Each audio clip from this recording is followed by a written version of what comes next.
ملال اسکلم احمد راؤ پارٹ 6۔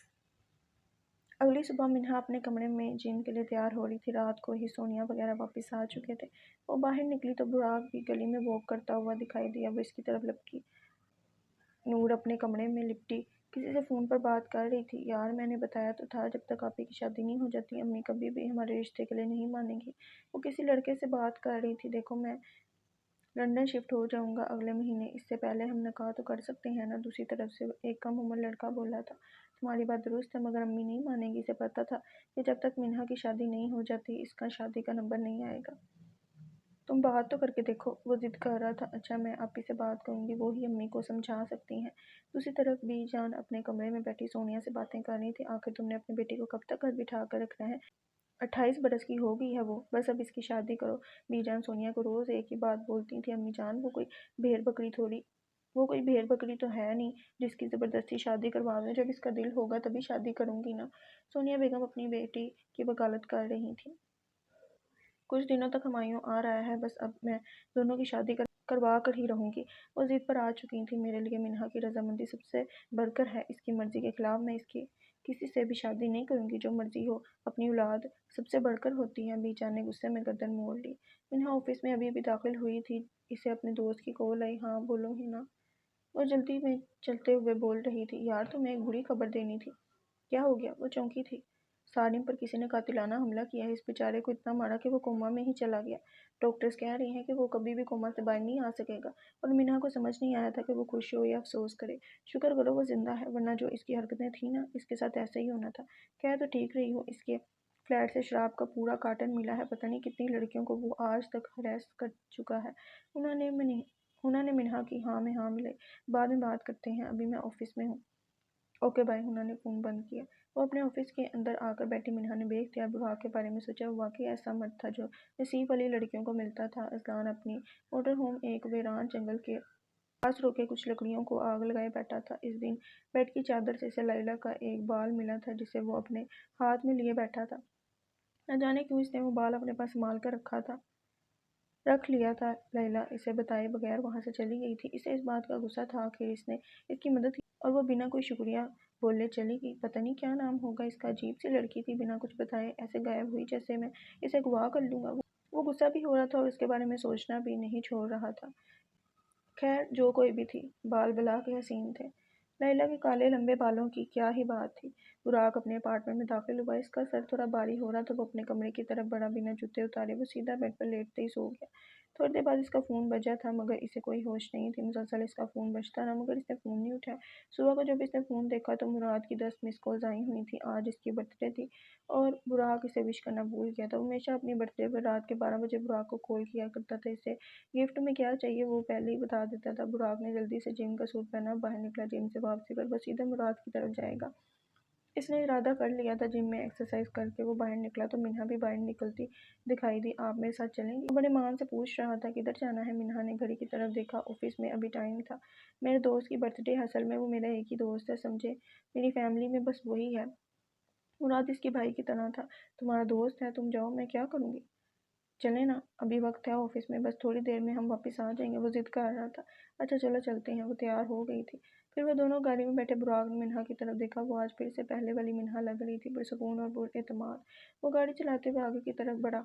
تھوڑی دیر بعد گاڑی ایک بلڈنگ کے باہر رکی تھی۔ مراد اپنے فلیٹ میں رہتا تھا۔ براق نے اسے کال ملائی مگر وہ کال نہیں اٹھا رہا تھا، شاید ناراض تھا۔ سب جانتا ہوں اس کے ڈرامے، اب غصے میں کال نہیں اٹھا رہا۔ وہ منہا کو بتا رہا تھا، تم اس کی بیوی کو کال کر لو۔ وہ بلڈنگ کے اندر چل رہے تھے۔ بھابی تو گلگت گئی ہوئی ہیں، ان کے ابو کی برسی ہے کل۔ وہ مراد کو کال ملاتے ہوئے بولا۔ اب وہ دونوں مراد کے فلیٹ کے باہر کھڑے تھے۔ براق نے بیل دی مگر کوئی باہر نہیں آیا تھا۔ براق کو حیرانگی ہوئی تھی۔ اس نے 3 بار مزید بیل دی، پھر اس نے دروازہ بجانے کی کوشش کی تو دیکھا دروازہ کھلا پڑا تھا۔ وہ دونوں اندر داخل ہوئے۔ براق کو عجیب سی بے چینی ہو رہی تھی۔ وہ آگے آگے چل رہا تو منہا اس کے پیچھے پیچھے۔ براق تیز قدم اٹھاتا مراد کے کمرے میں داخل ہوا اور کمرے میں داخل ہوتے اس کے قدم زنجیر ہوئے تھے۔ سامنے کا منظر دیکھ کر وہ اپنی جگہ سے ہلنا بھول گیا تھا، جیسے اس کا سانس اٹک گیا تھا۔ منہا بھی اندر داخل ہوئی تھی۔ سامنے بیڈ پر مراد خون میں لت پت لیٹا ہوا تھا۔ اس کے پیٹ میں بہت بار چاقو مارے گئے تھے۔ مراد کا پورا بیڈ اس کے خون سے بھرا تھا۔ براق کو اپنی آنکھوں پر یقین نہیں ہوا تھا۔ وہ اسے چھوڑ کر نہیں جا سکتا، وہ تو اس کی فیملی تھا۔ اپنے ماں باپ کی موت کے بعد وہ آج ایک بار پھر خود کو تنہا محسوس کر رہا تھا۔ براق قدم آگے بڑھانا چاہ رہا تھا لیکن وہ سیدھا چل بھی نہیں پا رہا تھا۔